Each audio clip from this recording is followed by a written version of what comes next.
Hello guys, welcome to the education hub. तो आज हम पढ़ने वाले केमिकल रिएक्शन एंड इक्वेशन का पार्ट थर्ड। तो चलिए शुरू करते हैं।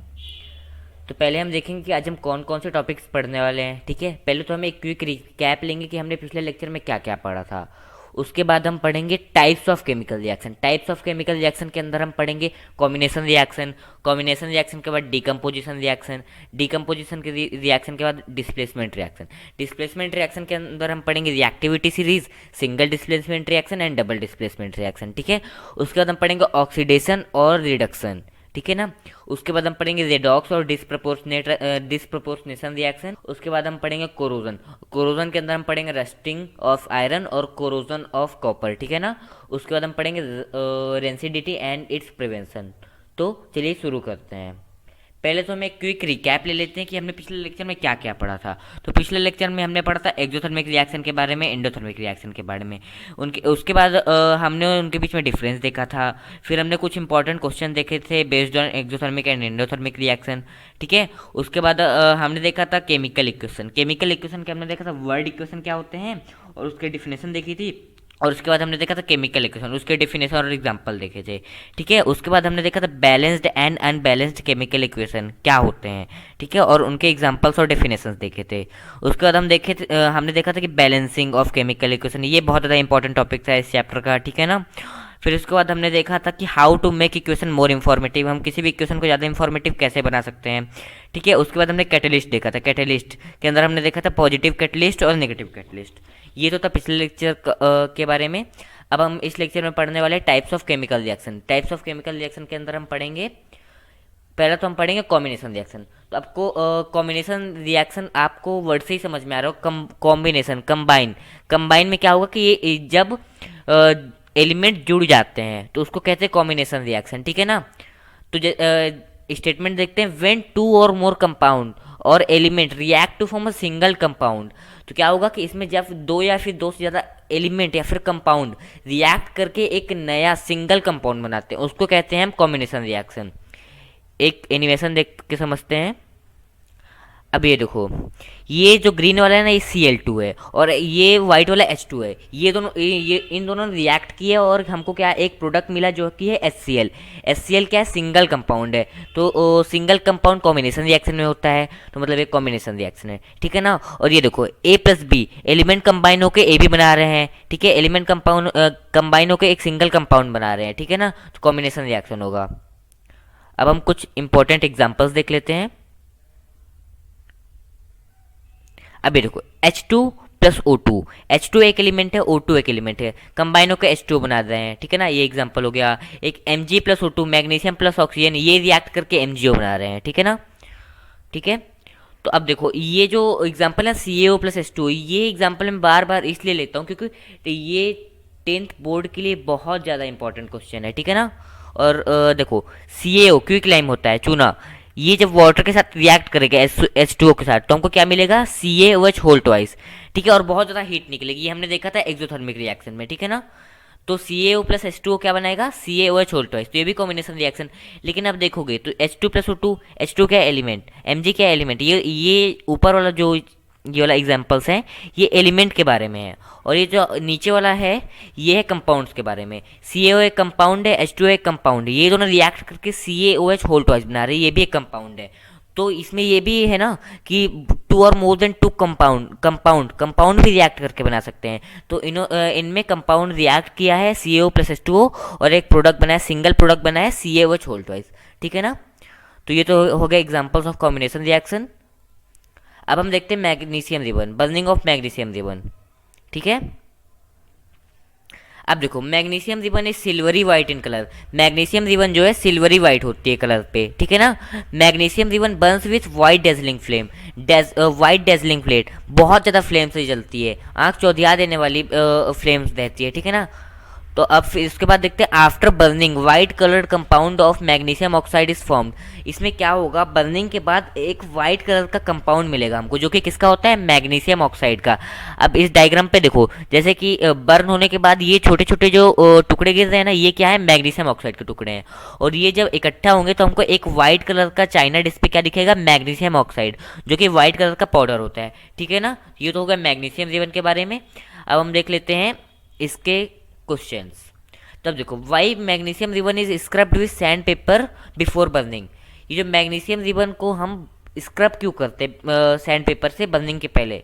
तो अब ये देखो, मैग्नीशियम जो होता है मेटल होता है, और आपने जनरली देखा ही होगा कि जो मेटल होते हैं जनरली रिएक्टिव होते हैं। जैसे आप अपना आयरन का एग्जांपल ले लो। आयरन क्या है कि वो एटमॉस्फेरिक O2 से रिएक्ट करता है और मॉइस्चर से रिएक्ट करके क्या बनाता है, एक रस्ट फॉर्म करता है, ठीक है ना।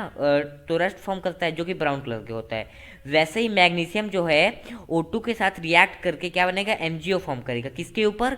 मैग्नीशियम रिबन के ऊपर, ठीक है ना, मैग्नीशियम रिबन के सरफेस पे। तो ये जो मैग्नीशियम रिबन के सरफेस में मैग्नीशियम ऑक्साइड बना है ना, इसी को हटाने के लिए हम सैंड पेपर से स्क्रब करते हैं मैग्नीशियम रिबन को, ठीक है ना। तो स्क्रब करने का क्या रीज़न है? ताकि हम मैग्नीशियम ऑक्साइड की जो लेयर बनी है मैग्नीशियम के ऊपर उसको हटा सके। और उसको हम इसलिए हटाते हैं क्योंकि जब हम मैग्नीशियम रिबन को जलाते हैं ना, तो जब उसके मैग्नीशियम ऑक्साइड की लेयर होती है मैग्नीशियम के ऊपर, तो क्या होता है कि वो सही तरीके से जलती नहीं है। इसीलिए हम क्या करते हैं कि पहले हम उसको स्क्रब कर देते हैं, उसके बाद हम मैग्नीशियम रिबन को जलाते हैं। उसको जलाने के बाद हमने क्या देखा था कि हमको वाइट पाउडर मिला था मैग्नीशियम ऑक्साइड का, ठीक है ना। तो ये तो हो गया मैग्नीशियम के रिबन के बारे में। अब हम देखते हैं ऑक्साइड्स के बारे में, मेटल ऑक्साइड्स के बारे में, ठीक है ना। Generally oxides are highly sorry generally metal oxides are hygroscopic in nature. Metal oxide जो है हाइग्रोस्कोपिक नेचर के होते हैं। अब हाइग्रोस्कोपिक कौन सा टर्म है? अब देखो, हाइग्रोस्कोपिक होता है ability to absorb moisture from the atmosphere. इनमें एक एबिलिटी होती है कि ये एब्जॉर्व कर लेते हैं मॉइस्चर। मॉइस्चर क्या होता है? H2O का वेपर होता है, वही होता है मॉइस्चर, ठीक है ना। तो ये क्या करते हैं, एब्जॉर्व कर लेते हैं मॉइस्चर को। तो नया क्या बनाते हैं कि ये मेटल ऑक्साइड की एक लेयर बना लेते हैं, ठीक है ना। तो यही होता है हाइग्रोस्कोपिक नेचर। अब कुछ एग्जांपल देखते हैं हाइग्रोस्कोपिक एटम्स के, मेटल्स के। तो अब देखो, sodium oxide NaO plus sodium oxide, ये एक एग्जांपल हो गया। सोडियम मेटल है ऑक्साइड, तो ये क्या है, मॉइस्चर के साथ रिएक्ट करके O2 के साथ रिएक्ट करके क्या बना देता है, NaO, ठीक है ना। और एक मैग्नीशियम ऑक्साइड, अभी हमने मैग्नीशियम रिबन के बारे में पढ़ा, क्या होता है, हाइग्रोस्कोपिक नेचर को होता है मैग्नीशियम, ठीक है ना। मैग्नीशियम ऑक्साइड क्या बना लेगा, MgO बना लेगा, ठीक है ना। ये तो हो गया हाइग्रोस्कोपिक नेचर ऑफ मेटल्स। अब हम देखते हैं CaO प्लस H2O। ये अभी हमने पिछला पढ़ा था कि quick lime plus water react करके CaO स्लेकेट लाइम बनाते हैं, स्लेकेट लाइम, ठीक है ना। तो ये स्लेकेट लाइम है, क्या काहे के लिए यूज़ कर सकते हैं? Use for white washing. White washing क्या होता है? घर की पुताई के लिए यूज़ करते हैं। ये जो CaO छोल टॉयस है ना, पुराने ज़माने में इसको क्या घर की पुताई के लिए यूज़ करते थे, वाइट वॉशिंग के लिए। फिर जब ये वाइट वॉशिंग हो जाती थी ना, 2 से 3 दिन बाद हम क्या देखते थे कि यहाँ पे एक बहुत ज़्यादा साइनी लेयर एक फॉर्म हो जाती है, ठीक है ना। तो अब आप सोच रहे हो कि साइनी लेयर कैसे फॉर्म होती है? तो अब देखो क्यों फॉर्म होती है साइनी लेयर। अब आपको तो पता है कि हमारे एटमॉस्फेयर में बहुत सारी गैसेस, CO2 हो गया, H2O हो गया, CO2 हो गया, H2O वेपर के फॉर्म में हो गया, मॉइस्चर के फॉर्म में हो गया, O2 हो गया अपना। तो उसमें से एक CO2 जो होता है, कार्बन डाइऑक्साइड, क्या होता है कि CaOH होल्टोस के साथ रिएक्ट कर लेता है वो, और एक लेयर फॉर्म करता है, किसकी, थिन साइनी लेयर फॉर्म करता है CaCO3। क्या होता है, कैल्शियम कार्बोनेट। कैल्शियम कार्बोनेट क्या होता है, मार्बल कह सकते हैं। कैल्शियम कार्बोनेट से ही मार्बल बनता है, ठीक है।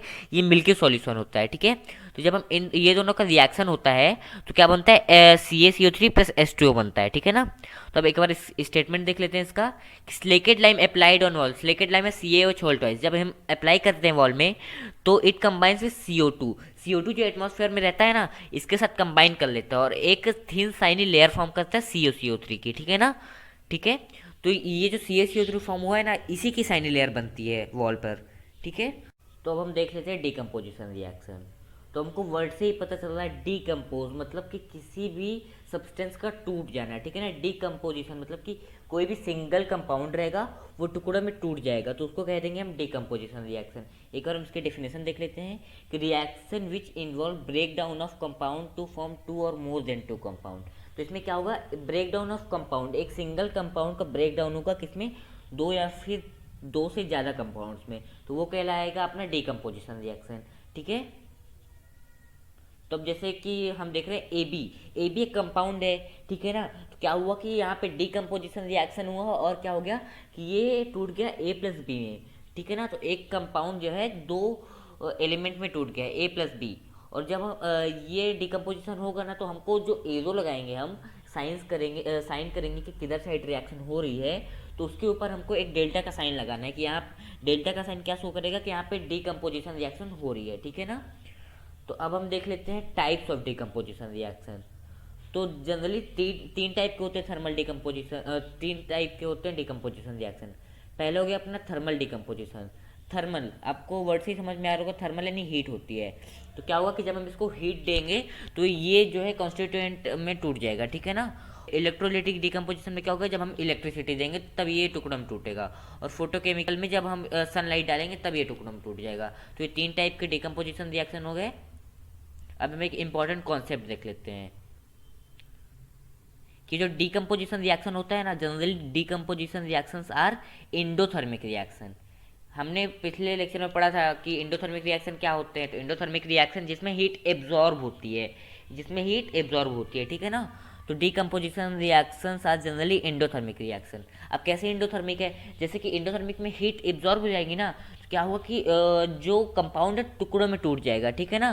तो डीकम्पोजिशन क्या हो जाएगी, एंडोथर्मिक रिएक्शन हो जाएगी, ठीक है।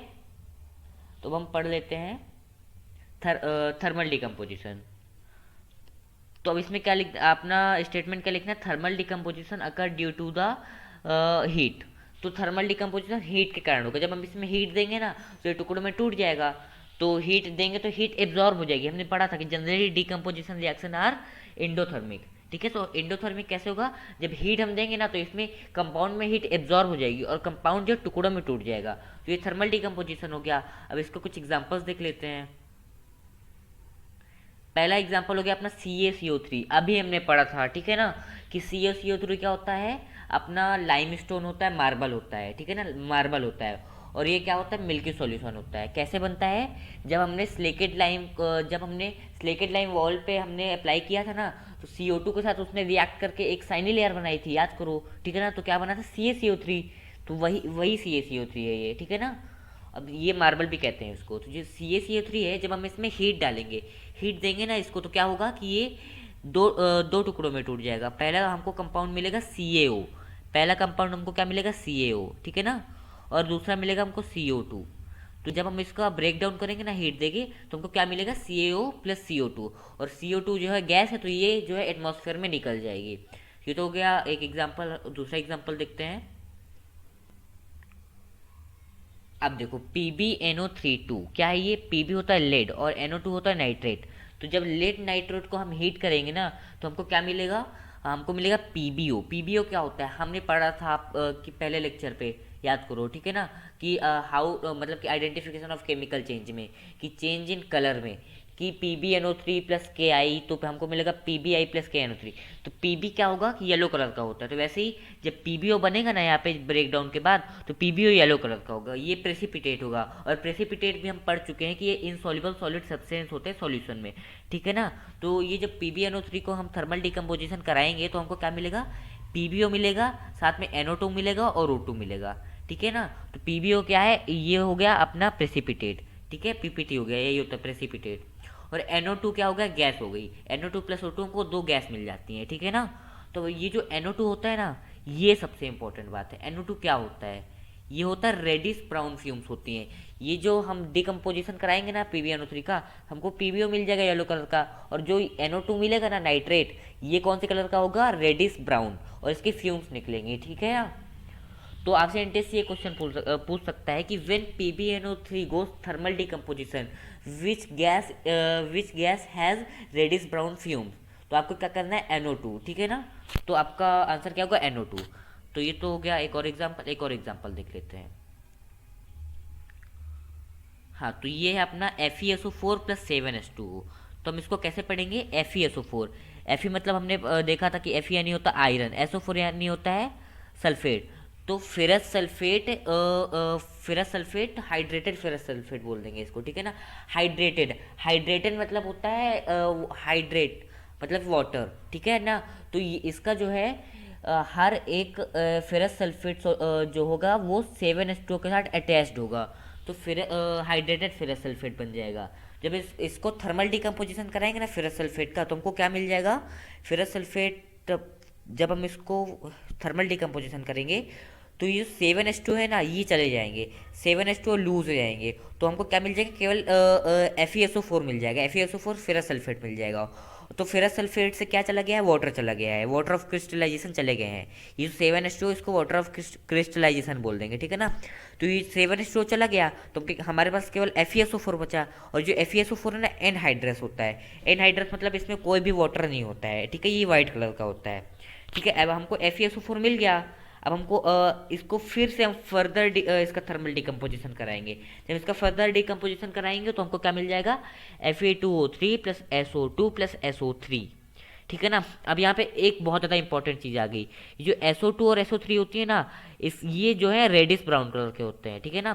तो यहाँ पे आपसे एनटीएससी ये क्वेश्चन पूछ सकता है कि when FeSO4.7H2O has gone through thermal decomposition which two gases are evolved, ठीक है ना। और कौन सा कलर की गैस इवॉल्व हुई, ये भी पूछ सकता है। तो ये तो हो गया ये तो हो गया एग्जांपल्स ऑफ थर्मल डिकम्पोजिशन। अब आगे बढ़ते हैं। अब हम पढ़ेंगे इलेक्ट्रोलिटिक डिकम्पोजिशन। हमने पढ़ा था इलेक्ट्रोलाइट मतलब कि, इलेक्ट्रोलाइट मतलब क्या होता है, जब हम इलेक्ट्रिसिटी पास करेंगे तो decomposition occur due to electricity. जब हम इलेक्ट्रिसिटी पास करेंगे तो एक कंपाउंड जो है टुकड़ों में टूट जाएगा, तो वो हो गया थर्मल डिकम्पोजिशन। अब हम इसका एग्जाम्पल देखते हैं। देखो, इलेक्ट्रोलिसिस और हाइड्रोलिसिस ऑफ वाटर। अब तो इलेक्ट्रोलिसिस यानी अभी हमने पढ़ा था इलेक्ट्रोलिटिक यानी क्या होता है कि जब हम इलेक्ट्रिसिटी पास करें, तो अब क्या होगा, जब हम वाटर में इलेक्ट्रिसिटी पास करेंगे तो क्या होगा, ठीक है ना। तो ये जो है बहुत ज़्यादा इंपॉर्टेंट क्वेश्चन, बहुत ज़्यादा इंपॉर्टेंट एग्जाम्पल भी है, और यहाँ से बहुत सारे क्वेश्चन बन सकते हैं। तो जब हम H2O में इलेक्ट्रिसिटी पास करेंगे ना, तो क्या होगा कि यहाँ पे H2O जो है अपने कॉन्स्टिट्यूएंट एलिमेंट में टूट जाएगा, H2 और O2 में, ठीक है ना, H2 और O2 में टूट जाएगा, ठीक है ना। अब देखो इसका पूरा प्रोसेस, यहाँ पे आपको डायग्राम बनाने के लिए भी आ सकता है, ठीक है ना। तो ध्यान से देखना। तो पहले देखो, ये तो हमने बीकर लिया, बीकर में वाटर लिया, ठीक है ना। वाटर में हमने एक एनोड रॉड लगा दी, ग्रेफाइट रॉड लगा दी, ठीक है ना। और हमने एक बैटरी कनेक्ट कर दी उससे, और ये जो ये वाला हमने इसको एनोड कर दिया है, ठीक है, मतलब कि यहाँ पे पॉजिटिव चार्ज है और यहाँ पे नेगेटिव चार्ज है, ठीक है ना। तो जब हमने यहाँ पे इलेक्ट्रिसिटी पास की ना, तो यहाँ पे क्या हुआ कि हाइड्रोजन और ऑक्सीजन अपने कॉन्स्टिट्यूएंट एलिमेंट में टूट गए, हाइड्रोजन और ऑक्सीजन, ठीक है ना। और हाइड्रोजन के ऊपर कैसा चार्ज होता है, हाइड्रोजन के ऊपर माइनस चार्ज होता है, और ऑक्सीजन के ऊपर माइनस चार्ज होता है, और हाइड्रोजन के ऊपर प्लस चार्ज होता है, ठीक है ना। तो ये जो ये मान लो एनोड हो गया और ये कैथोड हो गया, तो अब क्या होगा कि हाइड्रोजन जो है कैथोड के ऊपर जाएगा। कैथोड के ऊपर क्यों जाएगा, कैथोड के ऊपर निगेटिव चार्ज होता है, और जो हाइड्रोजन के ऊपर पॉजिटिव चार्ज होता है, तो निगेटिव पॉजिटिव अट्रैक्ट करेगा, तो क्या होगा कि हाइड्रोजन कैथोड में चला जाएगा, और जो ऑक्सीजन होगा वहाँ वो कहाँ जाएगा, इसके ऊपर निगेटिव चार्ज है, और निगेटिव और पॉजिटिव अट्रैक्ट कर लेंगे, तो ये क्या होगा, एनोड की तरफ चले जाएगा। तो ठीक है, तो अब यहाँ पे क्या क्वेश्चन बन सकता है कि in electrolysis of water in which graphite rod oxygen gas is evolved। तो आपको क्या बताना है anode graphite road, anode side पे हमको ऑक्सीजन मिलती है, और ऐसा ही हाइड्रोजन पे भी पूछ सकता है, ठीक है। तो ये डायग्राम आपको याद रख लेना है, और ये इसका पूरा प्रोसेस भी याद रखना है, ठीक है ना। ये तो हो गया इलेक्ट्रोलिसिस डिकम्पोजिशन का एग्जाम्पल, ठीक है। अब हम इलेक्ट्रोलिसिस ऑफ वाटर के कुछ इंपॉर्टेंट पॉइंट्स देख लेते हैं। अब हम देख लेते हैं important point of electrolysis of water.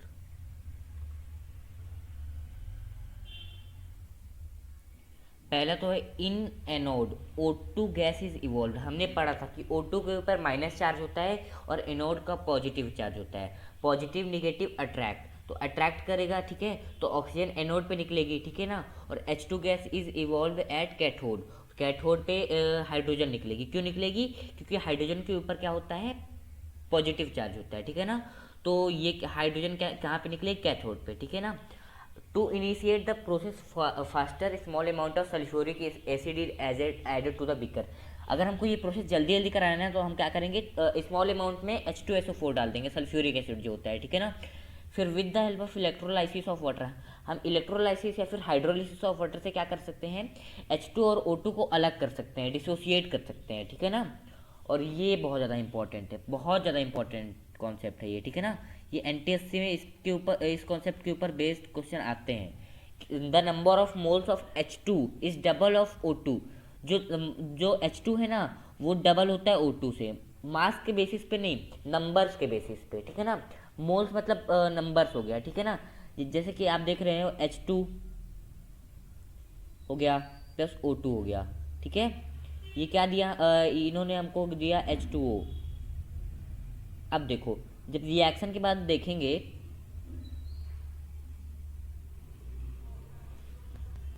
जैसे कि H2 प्लस O2, अब रिएक्शन के बाद देखोगे H2O बना।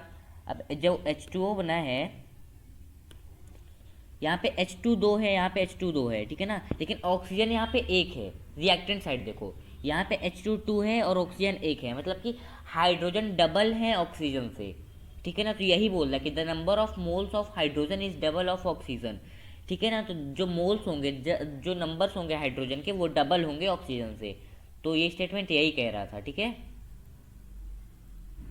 अब इस कॉन्सेप्ट के बेस एक क्वेश्चन है, ये आपको मुझे कमेंट बॉक्स में करके बताना है, ठीक है ना, कि during electrolysis of water if we obtain 3 moles of O2 then how many moles of H2 will be obtain, ठीक है ना। तो ये आपको मुझे कमेंट बॉक्स में आंसर करके बताना है, ठीक है ना। अब आगे बढ़ते हैं। तो अब हम पढ़ेंगे फोटोकेमिकल डिकम्पोजिशन। ये जो है थर्मल डिकम्पोजिशन रिएक्शन का लास्ट पार्ट है, ठीक है ना। तो फोटोकेमिकल डिकम्पोजिशन, फोटो यानी सनलाइट। तो क्या होगा कि डिकम्पोजिशन किसके कारण होगा, सनलाइट के कारण होगा। तो decomposition occur due to sunlight, so it is called as the photochemical decomposition. अब इसके दो एग्जांपल्स देख लेते हैं, बहुत आसान एग्जांपल है, ठीक है ना, बहुत जल्दी याद हो जाएंगे, ठीक है। एक AgCl हो गया। Ag क्या होता है अपना, Ag हो गया सिल्वर, Ag सिल्वर होता है प्लस Cl, तो AgCl क्या हो गया, सिल्वर क्लोराइड। सिल्वर क्लोराइड को हम सनलाइट के प्रेजेंस में थर्मल वो फोटोकेमिकल डिकम्पोजिशन कराएंगे, तो क्या मिलेगा हमको, Ag प्लस Cl, ठीक है ना। तो ये जो Ag और Cl है, ये दोनों अलग अलग हो जाएंगे, ठीक है ना। तो Ag प्लस Cl, और Ag जो होता है ना ग्रेइश कलर का होता है, ग्रे कलर का होता है, ठीक है। तो ये एक सिंपल सा एग्जाम्पल हो गया। इसी के हिसाब से एक और सिंपल सा एग्जाम्पल AgBr, ठीक है ना। तो AgBr सनलाइट के प्रेजेंस में हमने हीट दी, मतलब कि फोटोकेमिकल डिकम्पोजिशन करा, तो हमको Ag और Br अलग अलग मिल गया, ठीक है ना। तो ये तो हो गया अपना फोटोकेमिकल डिकम्पोजिशन के एग्जाम्पल। अभी जो फोटोकेमिकल डिकम्पोजिशन के एग्जाम्पल्स हैं, इसके कुछ इंपॉर्टेंट पॉइंट्स हैं कि the decomposition of silver bromide with the help of sunlight is use in black and white photography. जो सिल्वर ब्रोमाइड है ना, इसको क्या सनलाइट की हेल्प से हम किस में यूज कर सकते हैं, यूज करते हैं ब्लैक एंड वाइट फोटोग्राफी में, ठीक है ना। तो ये बहुत ज़्यादा इंपॉर्टेंट पॉइंट है फोटोकेमिकल डिकम्पोजिशन के लिए, तो इसको जरूर से जरूर याद कर लेना, ठीक है। तो अब हम पढ़ेंगे डिस्प्लेसमेंट रिएक्शन। डिस्प्लेस, आपको वर्ड से पता चल जाएगा, कोई किसी को डिस्प्लेस कर रहा है, ठीक है ना, कोई किसी एलिमेंट को डिस्प्लेस कर देगा, तो वो डिस्प्लेसमेंट रिएक्शन। तब देखते हैं, in a displacement reaction more reactive element displaces a less reactive element to form a compound. तो इसमें क्या होगा कि मोर रिएक्टिव एलिमेंट जो है ना, वो लेस रिएक्टिव एलिमेंट को डिस्प्लेस कर देगा। अब एक एग्जांपल से समझते हैं, जैसे कि कोई बहुत ज़्यादा ताकतवर आदमी और कोई कमज़ोर आदमी है। अब ताकतवर आदमी चाहे तो किसी वो आदमी को वहाँ से हटा सकता है, डिस्प्लेस कर सकता है। तो वैसे इसमें भी डिस्प्लेसमेंट रिएक्शन में भी होता है कि क्या है कि जो ज़्यादा रिएक्टिव मेटल है ना, वो ज़्यादा ज़्यादा मजबूत है, ज़्यादा क्या ताकतवर है, तो वो लेस रिएक्टिव मेटल जो कि कमजोर, उसको डिस्प्लेस कर देगा और एक नया कंपाउंड बना लेगा। तो यही होता है डिस्प्लेसमेंट रिएक्शन का मतलब। तो एक एग्जांपल देखते हैं, जैसे H2SO4 प्लस जिंक, ये रिएक्शन देके हमको क्या मिलेगा, ZnSO4 प्लस H2, ठीक है। ये हमको ये नया कंपाउंड दे रहे हैं। क्या होगा कि जिंक जो है ज़्यादा रिएक्टिव होता है H2 से, ठीक है ना, तो हमको क्या दे देगा, ZnSO4, ये हाइड्रोजन को डिस्प्लेस कर देगा। तो यहाँ पे Zn यहाँ पे H2 आ जाएगा और Zn जो है हाइड्रोजन के प्लेस में चला जाएगा, ठीक है ना। तो यहाँ पे बच जाएगा ZnSO4 प्लस H2। अभी हम देखेंगे कि कौन सा मेटल ज़्यादा रिएक्टिव होता है, कौन सा मेटल ज़्यादा रिएक्टिव नहीं होता है, ठीक है ना। आप देखेंगे generally displacement reaction are of two type, single displacement reaction या फिर डबल डिस्प्लेसमेंट रिएक्शन, ठीक है ना। तो अब आगे चलते हैं, पहले हम देख लेते हैं अपनी रिएक्टिविटी सीरीज, ठीक है ना। पहले तो how we find which element is more reactive, ये कैसे पता लगाएं कि यार कौन सा मेटल ज़्यादा रिएक्टिव है, कौन सा मेटल कम रिएक्टिव है, कौन किसको डिस्प्लेस कर सकता है, ठीक है ना। तो हमको क्या करना पड़ेगा, उसके लिए हमको रिएक्टिविटी टेबल याद करनी पड़ेगी, ठीक है ना, याद करनी पड़ेगी इसको। तो अब देखो, ये आपके NCERT पे बेस्ड रिएक्टिविटी टेबल है। तो ये रिएक्टिविटी टेबल जब हम ये रिएक्टिविटी टेबल टॉप से बॉटम जाएंगे ना, तो क्या होगा कि यहाँ पे रिएक्टिविटी डिक्रीज हो जाएगी। देखो ये सबसे ऊपर वाला ज़्यादा रिएक्टिव है, उसके नीचे वाला उससे कम रिएक्टिव, उसके नीचे नीचे नीचे जाते जाओगे, जो सबसे नीचे बचता है ना वो सबसे कम रिएक्टिव होता है, जिससे यहाँ पे गोल्ड हो गया, और सबसे ज़्यादा रिएक्टिव यहाँ पे पोटेशियम हो गया।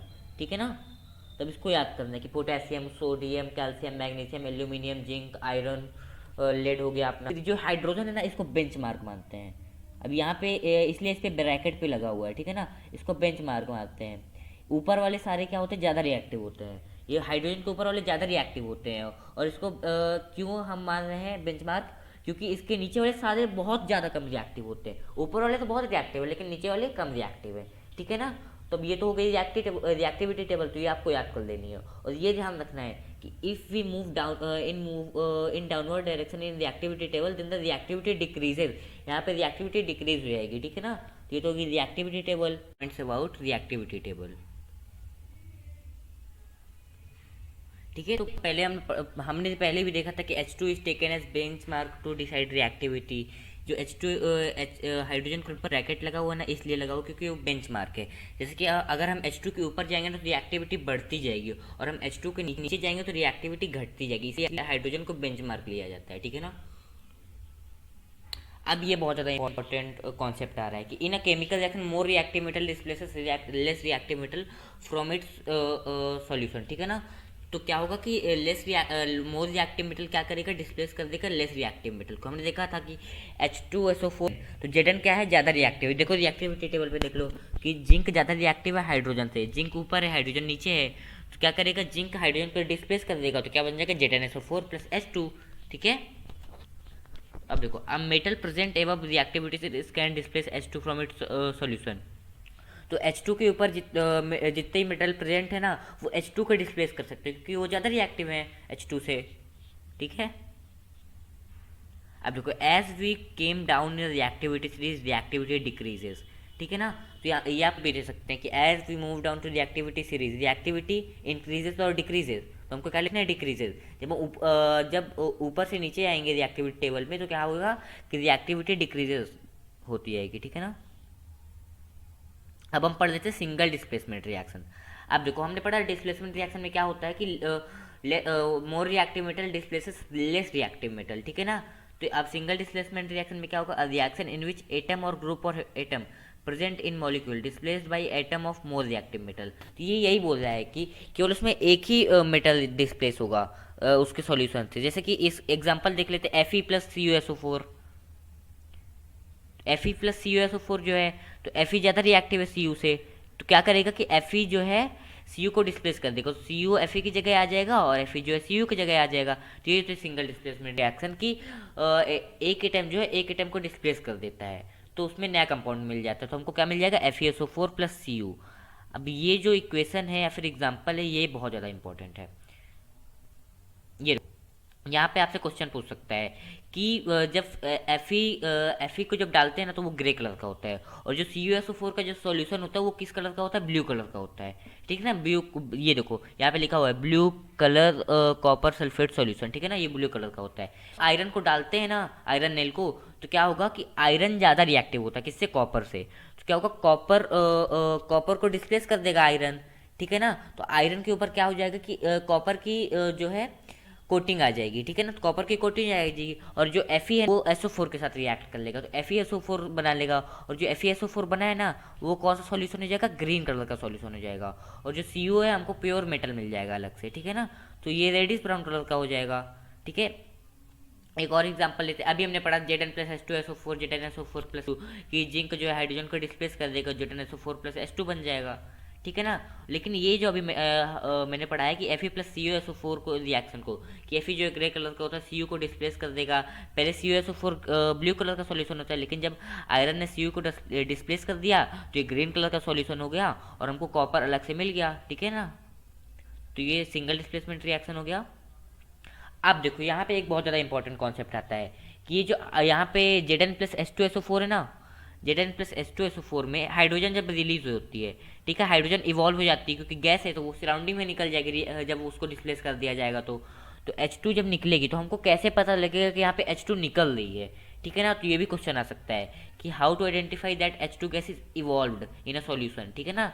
तो we can identify H2 gas is evolve if we put burning match stick और वैक्स। जब हम जलती हुई कैंडल या फिर मैच स्टिक को सॉल्यूशन के ऊपर रखेंगे ना, तो क्या होगा कि जब H2 इवॉल्व हो रही होगी कि वहाँ पे पॉप साउंड आएगा। पॉप साउंड क्या होगा, पट पट पट पट ऐसा साउंड आएगा, ठीक है ना। जब अगर साउंड आ गया मतलब कि वहाँ पे हाइड्रोजन गैस इवॉल्व हो रही है, ठीक है ना। अगर नहीं आया पॉप साउंड मतलब कि वहाँ पे हाइड्रोजन गैस नहीं इवॉल्व हो रही है, ठीक है ना। तो कैसे पता चलेगा कि जब हम मैच स्टिक या फिर वैक्स को सॉल्यूशन के ऊपर रख देंगे तो पॉप साउंड के साथ वो निकलेगी, ठीक है ना। अब देखो इसका डायग्राम।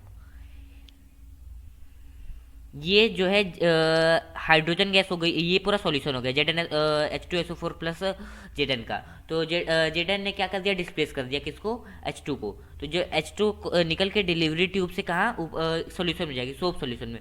और जो सोप के जो बबर उनके साथ निकलेगा, वो जब उनके साथ निकलेगा तो हम अगर उसके ऊपर कैंडल रख देंगे, यहाँ पे कैंडल पकड़ रखेंगे तो यहाँ पे क्या होगा कि पॉप साउंड निकलेगा। ये जो ये धमाके वाला ये देखो यहाँ डायग्राम पे दिखा रहा है कि यहाँ पे पॉप साउंड पैदा हो रहा है, ठीक है ना, निकल रहा है। तो burning of hydrogen gas with a pop sound.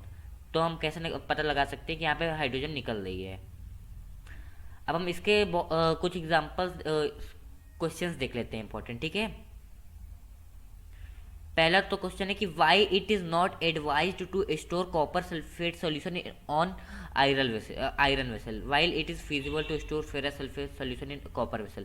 तो पहले तो देखो क्या है कि why it is not advise to store copper sulphate. Copper sulphate क्या होता है, CuSO4, ठीक है ना। मैं लिख के समझा देता हूँ। देखो कॉपर सल्फेट क्या होता है, CuSO4, ठीक है ना। और जब हम इसका Fe के साथ Fe डालेंगे ना, तो क्या बोल रहा है कि why it is not to store copper sulphate solution in iron vessel. तो आयरन वेसल में हम कॉपर सल्फेट सॉल्यूशन तो क्यों नहीं डाले। तो अब Fe, अब यहाँ पे देखो Fe क्या होता है, ज़्यादा रिएक्टिव होता है। अभी हमने पढ़ा था, ठीक है ना, कि Fe ज़्यादा रिएक्टिव होता है। अभी हमने रिएक्टिविटी टेबल पे पढ़ा था। तो क्या होगा, Fe जो है डिस्प्लेस कर देगा कॉपर को डिस्प्लेस कर देगा। तो क्या क्या हो जाएगा यहाँ पे कि हमको मिल जाएगा FeSO4 मिल जाएगा, ठीक है ना। कॉपर को डिस्प्लेस कर देगा तो हमको FeSO4 मिल जाएगा, साथ में हमको Cu मिल जाएगा, ठीक है ना। तो Cu अलग ही हो गया, तो मतलब सॉल्यूशन ही बदल गया। सॉल्यूशन ही बदल जाएगा तो हम कोई मतलब ही नहीं है हमको रखने का, हमको नया कंपाउंड मिल गया। इसीलिए हम एडवाइस किया जाता है कि हमें कॉपर सल्फेट सॉल्यूशन को आयरन के वेसल में नहीं रखना चाहिए, ठीक है ना। और एक और क्वेश्चन है कि which of the following metal does not react with dilute HCl। कि जो है कि मेटल जो है, कौन सा मेटल जो है HCl के साथ रिएक्ट नहीं करेगा, ठीक है ना। तो अब हम कैसे पता लगाए कि रिएक्ट नहीं करेगा, तो हमको रिएक्टिविटी टेबल याद करनी पड़ेगी, ठीक है ना। अब रिएक्टिविटी टेबल देखो, HCl क्या होता है, HCl कुछ क्या होगा कि किसके साथ रिएक्ट नहीं करेगा। तो अब देखो अगर कॉपर के साथ रिएक्ट कराएंगे तो अब देखो कॉपर क्या होता है, लेस रिएक्टिव होता है। हमने पढ़ा था potassium, sodium, calcium, magnesium, aluminium, zinc, iron, ठीक है। जिंक आयरन के बाद आ गया अपना लेड आ गया था। लेड के बाद अपना हाइड्रोजन आ गया था। हाइड्रोजन के बाद कॉपर आया है। हाइड्रोजन के बाद कॉपर आया है, मतलब कि हाइड्रोजन ज़्यादा रिएक्टिव है कॉपर से। अगर हम कॉपर के साथ रिएक्ट कराएंगे ना इसका, तो कोई भी रिएक्शन यहाँ पे नहीं होगी, ठीक है ना। कोई भी रिएक्शन नहीं होगी, मतलब कि क्या है, कॉपर रिएक्ट नहीं करेगा। अगर दूसरे एग्जांपल्स भी मतलब दूसरे भी देख लेते, जैसे Fe हाइड्रोजन से ज़्यादा रिएक्टिव होता है, मतलब हाइड्रोजन को डिस्प्लेस कर देगा। जिंक जो है हाइड्रोजन से ज़्यादा रिएक्टिव होता है, जिंक भी डिस्प्लेस कर देगा, ठीक है ना। तो यहाँ पे 2 जिंक हो गए, यहाँ पे आप एल्यूमिनियम भी लिख सकते हो, ठीक है ना। तो यहाँ पे क्या हो जाएगा, कॉपर जो है हाइड्रोजन को डिस्प्लेस नहीं कर पाएगा, ठीक है, यही मेन बात है। तो ये हो गया questions of single displacement reaction. अब डबल डिस्प्लेसमेंट रिएक्शन देख लेते हैं। अब डबल डिस्प्लेसमेंट रिएक्शन में क्या होगा कि when two ionic compound exchange their ions, exchange कर लेंगे। यहाँ पे क्या होगा कि जो लेस रिएक्टिव मेटल और मोर रिएक्टिव मेटल ने अपने आयंस डिस्प्लेस कर लेंगे, ठीक है ना, एक्सचेंज कर लेंगे। तो when two ionic compound exchange their ion to form new compound, जब एक्सचेंज कर लेंगे मतलब नया कंपाउंड बन जाएगा, तो इसको बोल देंगे डबल डिस्प्लेसमेंट रिएक्शन। अब देखो हम यहाँ पे एक्स वाई और ए बी के हिसाब से हम एक एग्जांपल लेते हैं। जैसे कि एक्स वाई है एक कंपाउंड और ए बी है एक कंपाउंड। तो क्या होगा कि एक्स वाई क्या करेगा, रिएक्ट कर लेगा बी के साथ। तो यहाँ पे एक्स बी सॉल्यूशन बन जाएगा और y जो है a के साथ रिएक्ट कर देगा तो y a सॉल्यूशन बन जाएगा। इसी प्रकार जो है इक्वेशंस में भी होता है। देख लेते हैं कुछ इक्वेशंस और एग्जांपल्स, जैसे AgNO3 प्लस NaCl। अब देखो यही है ना, मान लेते हैं एक्स को हम Ag मान लेते हैं, ठीक है ना, और वाई को हम मान लेते हैं NO3, और ए को हम मान लेते हैं Na मतलब सोडियम, और बी को मान लेते हैं Cl। तो क्या होगा कि ये जब ये दोनों रिएक्ट करेंगे ना, तो हमने देखा था कि एक्स बी के साथ जाएगा तो Ag जो है किसके साथ जाएगा, Cl के साथ जाएगा, ठीक है ना। Ag किसके साथ जाएगा, Cl के साथ। तो यहाँ पे क्या कंपाउंड बन जाएगा अपना, AgCl। और जो y है किसके साथ जाएगा, A के साथ, तो हमारा क्या बन जाएगा, NaNO3, ठीक है ना। तो उल्टा बनेगा एक्स बी एक्स और ए वाई, बी एक्स और ए वाई, ठीक है ना। तो क्या बनेगा, AgCl प्लस NaNO3, हमको ये कंपाउंड मिल जाएगा, ठीक है ना। तो AgCl प्लस NaNO3, और जो मैंने एक्वस लिखा हुआ है, सॉलिड लिखा हुआ है, ये सब आपको सभी इक्वेशन में पुट करना है, क्योंकि ताकि आपको फुल मार्क्स मिल सके, ठीक। अब हम पढ़ लेते हैं सेकंड एग्जांपल, जैसे CuSO4 प्लस H2S, ठीक है। तो हम XY प्लस AB वाला ही कंडीशन लगा के देख लेते हैं।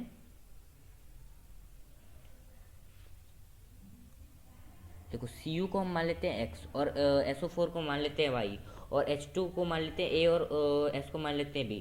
तो जो है Cu किसके साथ रिएक्ट करेगा, S के साथ, क्योंकि a के साथ a जो है x जो है y के साथ रिएक्ट करता है, ठीक है। तो CuS अपना बन गया, और जो है इसमें क्या बनेगा, y और a के साथ बनेगा, ठीक है ना। तो AY बनेगा, तो AY तो H2SO4, ठीक है ना, तो H2SO4 बन जाएगा अपना।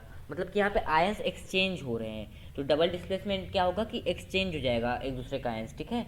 एक दूसरे के जो एटम है एक्सचेंज हो जाएंगे, ठीक है ना। तो डबल डिस्प्लेसमेंट रिएक्शन अपन ने पढ़ लिया। अब हम पढ़ लेते हैं ऑक्सीडेशन एंड रिडक्शन, ठीक है ना। पहले तो हम ऑक्सीडेशन पढ़ लेते हैं। पहले ऑक्सीडेशन, ऑक्सीडेशन क्या होता है, हम वर्ड से ही समझो। ऑक्सीडेशन मतलब ऑक्सीडाइज होना, ऑक्सीडाइज मतलब ऑक्सीजन। तो ऑक्सीडेशन में क्या होगा, एडिशन ऑफ ऑक्सीजन।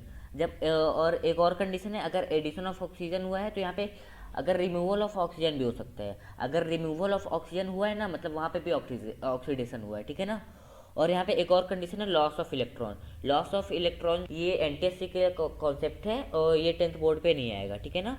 तो क्या होगा ऑक्सीडेशन, मतलब कि एडिशन ऑफ ऑक्सीजन कह सकते हैं, या फिर रिमूवल ऑफ हाइड्रोजन, या फिर लॉस ऑफ इलेक्ट्रॉन। ये हो गया अपना ऑक्सीडेशन। अब हम देख लेते हैं रिडक्शन। रिडक्शन मतलब एडिशन ऑफ, जैसे कि उल्टा हो गया, ऑक्सीडेशन में एडिशन ऑफ ऑक्सीजन हुआ था और रिमूवल ऑफ हाइड्रोजन हुआ था। तो रिडक्शन में क्या होगा कि एडिशन ऑफ हाइड्रोजन, इसमें हाइड्रोजन ऐड होगा, और रिडक्शन में और क्या होगा कि रिमूवल ऑफ ऑक्सीजन। ऑक्सीडेशन में हुआ था रिमूवल ऑफ हाइड्रोजन, तो इसमें हो जाएगा रिमूवल ऑफ ऑक्सीजन, ठीक है। उसमें हुआ था लॉस ऑफ इलेक्ट्रॉन ऑक्सीडेशन में, तो इसमें होगा गेन ऑफ इलेक्ट्रॉन। तो हम रिडक्शन कैसे डिफाइन कर सकते हैं, एडिशन ऑफ हाइड्रोजन और रिमूवल ऑफ ऑक्सीजन और गेन ऑफ इलेक्ट्रॉन, ठीक है। तो ये हो गया रिडक्शन। अब हम पढ़ लेते हैं question about oxidation and reduction. तो एक क्वेश्चन देखते हैं, CuO प्लस Mg। CO क्या है, कॉपर ऑक्साइड। कॉपर ऑक्साइड को जब मैग्नीशियम रिएक्ट कराएंगे तो हमको क्या मिलेगा, पहले तो हमको देख लेते क्या मिल सकता है। तो जो है Cu जो है लेस रिएक्टिव होता है Mg से, तो क्या करेगा कि Mg जो है Cu को डिस्प्लेस कर देगा, और एक नया कंपाउंड बनेगा Mg, और Cu जो है अलग हो जाएगा, ठीक है। ये तो बन गया। अब देखते हैं कि यहाँ पे कहाँ पे ऑक्सीडेशन हुआ है और कहाँ पे रिडक्शन हुआ है। तो अब देखो Cu यहाँ पे ऑक्सीजन है, ठीक है ना। अब CuS अब देखोगे कि जब यहाँ पे जाएंगे तो Cu क्या हो गया, रिएक्शन के बाद देखोगे रिएक्टेंट साइड में यहाँ पे Cu अकेला बचा, ऑक्सीजन नहीं है। अब देखो केस लगाओ कि यहाँ पे क्या था कि रिमूवल ऑफ, मतलब कि यहाँ पे रिडक्शन हुआ है, रिमूवल ऑफ ऑक्सीजन, यहाँ पे रिडक्शन हो गया, ठीक है ना। जहाँ पे भी ऑक्सीजन रिमूवल होता दिख जाए वहाँ पे क्या होगा, रिडक्शन होगा, ठीक है ना। या फिर एडिशन ऑफ हाइड्रोजन दिख जाए तो वहाँ पे रिडक्शन होगा, ठीक है ना। और अब देखो मैग्नीशियम, मैग्नीशियम तो यहाँ पे पहले अकेला था। अब देखोगे यहाँ पे जब यहाँ पे रिएक्टेंट साइड पे देखोगे तो मैग्नीशियम ऑक्साइड बन गया, ऑक्साइड बन गया, ऑक्सीजन ऐड हो गया। एडिशन ऑफ ऑक्सीजन क्या होता है, ऑक्सीडेशन। तो मतलब मैग्नीशियम क्या हो गया, ऑक्सीडाइज हो गया, ठीक है ना। तो यहाँ पे CuO का रिडक्शन हो गया और मैग्नीशियम का ऑक्सीडेशन हो गया, ठीक है। एक और क्वेश्चन देख लेते हैं। अब देखो CuO plus H2, copper oxide plus hydrogen. तब देखो कौन ज़्यादा रिएक्टिव, वो कॉपर की हाइड्रोजन। तो हमने देखा था हाइड्रोजन ज़्यादा रिएक्टिव है, रिएक्टिविटी टेबल याद करो, ठीक है ना। तो जब कॉपर और हाइड्रोजन का रिएक्शन कराएंगे तो हमको क्या मिल जाएगा, H2O मिल जाएगा, क्योंकि हाइड्रोजन कॉपर को डिस्प्लेस कर सकते हैं, तो हमको H2O मिल जाएगा, CO अलग हो जाएगा। तो अब देखो CO पहले इस पे ऑक्सीजन ऐड था, CO कॉपर ऑक्साइड, ऑक्सीजन है यहाँ पे, लेकिन अब जब हम रिएक्टेंट साइड देखेंगे तो रिएक्शन के बाद यहाँ पे कॉपर के साथ ऑक्सीजन नहीं रहा मतलब कि यहाँ पे क्या हो जाएगा, रिडक्शन। जहाँ पे भी लॉस ऑफ इलेक्ट्रॉन या फिर एडिशन ऑफ हाइड्रोजन हो वहाँ पे रिडक्शन हो जाएगा, ठीक है ना। जैसे अब देखो हाइड्रोजन, हाइड्रोजन यहाँ पे क्या था, हाइड्रोजन अकेला था। अब यहाँ पे क्या हुआ कि जब हाइड्रोजन ने कॉपर को डिस्प्लेस किया तो ऑक्सीजन के साथ रिएक्शन हो गई उसकी, तो क्या बन गया, H2O बन गया। पहले इसके पास ऑक्सीजन नहीं था, अब ऑक्सीजन आ गया रिएक्टेंट साइड पे, मतलब कि क्या हो जाएगा, ये प्रोडक्ट साइड में क्या आ गया, ऑक्सीजन आ गया। मतलब ये गेन ऑफ ऑक्सीजन मतलब ऑक्सीडेशन हो गया। तो यहाँ पे CO का रिडक्शन हो गया और H2 का ऑक्सीडेशन हो गया, ठीक है ना। तो ये तो इंपॉर्टेंट क्वेश्चन हो गए अपने ऑक्सीडेशन और रिडक्शन के। अब हम देखेंगे रिड्यूसिंग एजेंट और ऑक्सीडाइजिंग एजेंट। पहले तो रिड्यूसिंग एजेंट। अब रिड्यूसिंग एजेंट में क्या, एक ऐसे सिंपल से एग्जांपल समझ लेते हैं, जैसे कि अपना LIC बीमा वाला कोई एजेंट आता है, वो खुद का तो बीमा नहीं कराता, क्या कराता है, आपका बीमा कराता है। वैसे ही रिड्यूसिंग एजेंट क्या करेगा, खुद को ऑक्सीजन नहीं देगा, वो क्या कर देगा, दूसरे को ऑक्सीजन ले लेगा बल्कि, ठीक है ना।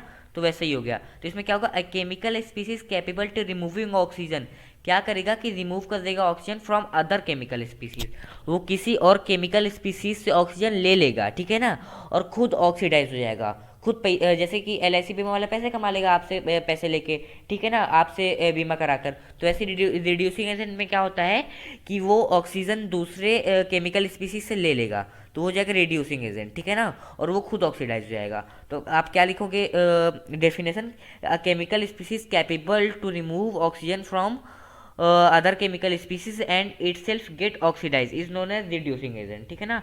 अब देखो ऑक्सीडाइजिंग एजेंट। तो ऑक्सीडाइजिंग एजेंट देख लेते हैं, a chemical species capable to providing oxygen to another species and itself get reduce. तो अब ऑक्सीडाइजिंग एजेंट क्या होगा कि वो बहुत अच्छा आदमी क्या करेगा कि अपना जो है बहुत दूसरे की हेल्प कर देगा, क्या कर देगा, ऑक्सीजन दूसरे को दे देगा, ठीक है ना। तो क्या कर देगा, ऑक्सीजन दूसरे को दे देगा और खुद रिड्यूस हो जाएगा। तो ऑक्सीडाइजिंग एजेंट क्या होगा कि a chemical species capable to providing oxygen to the other species, वो अदर स्पीसीज को ऑक्सीजन दे देगा और खुद रिड्यूस हो जाएगा, तो वो हो गया ऑक्सीडाइजिंग एजेंट। अब हम कैसे पता लगा सकते हैं कहीं पे कौन ऑक्सीडाइजिंग एजेंट और कौन रिड्यूसिंग एजेंट है, उसके लिए हम एक एग्जाम्पल देखते हैं, ठीक है। अब देखो एग्जाम्पल, NH3+O2, ठीक है।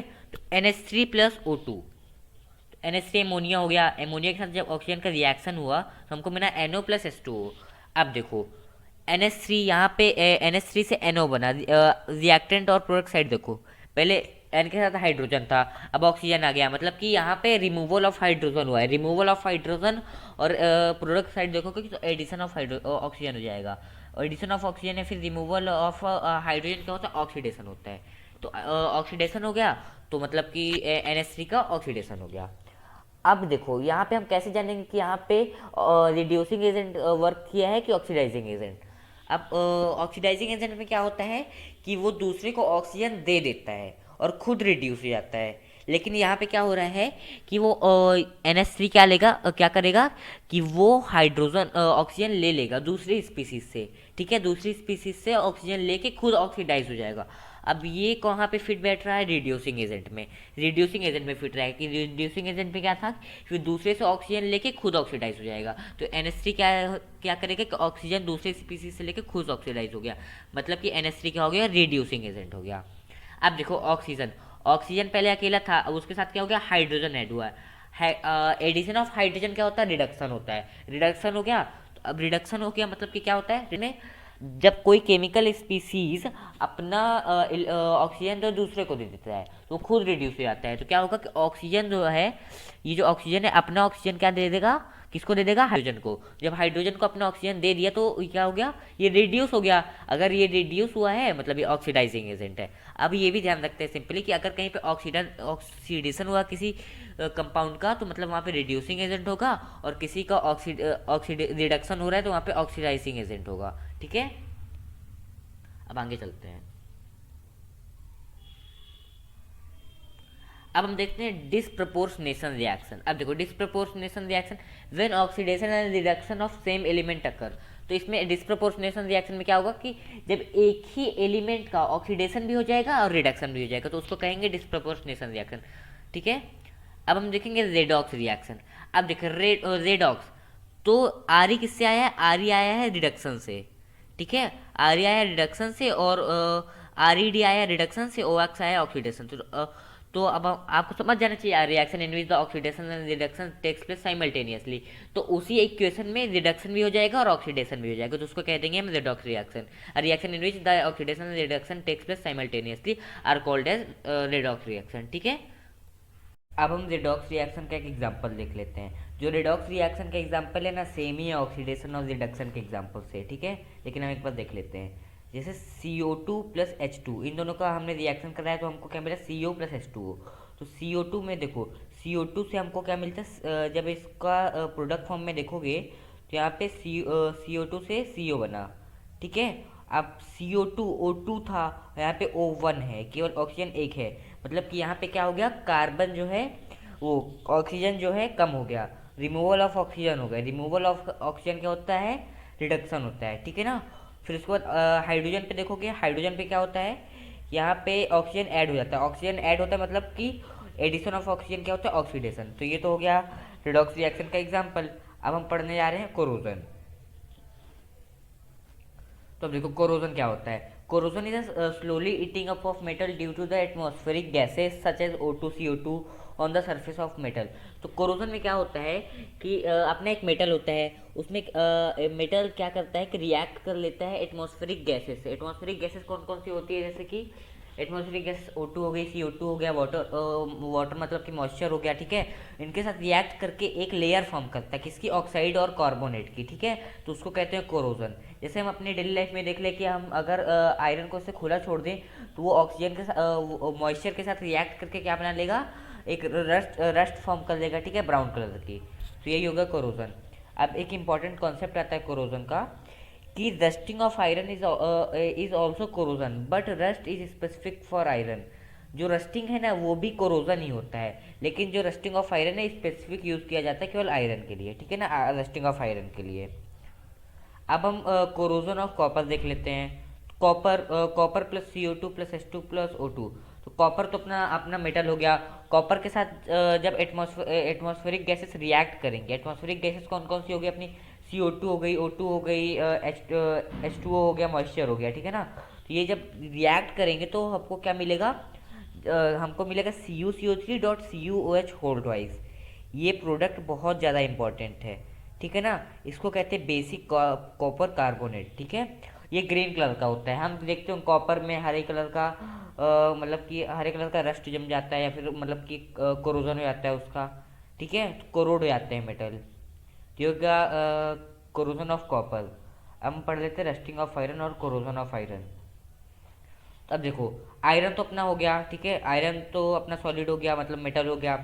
जब एटमॉस्फेरिक गैसेस का रिएक्ट करेगा, एटमॉस्फेरिक गैसेस कौन सी हो गई अपनी? O2 हो गई, O2 और H2O हो गई। ठीक है ना, जब O2 और H2O के साथ रिएक्ट करेगा तो हमको क्या मिलेगा? Fe2O3.X H2O।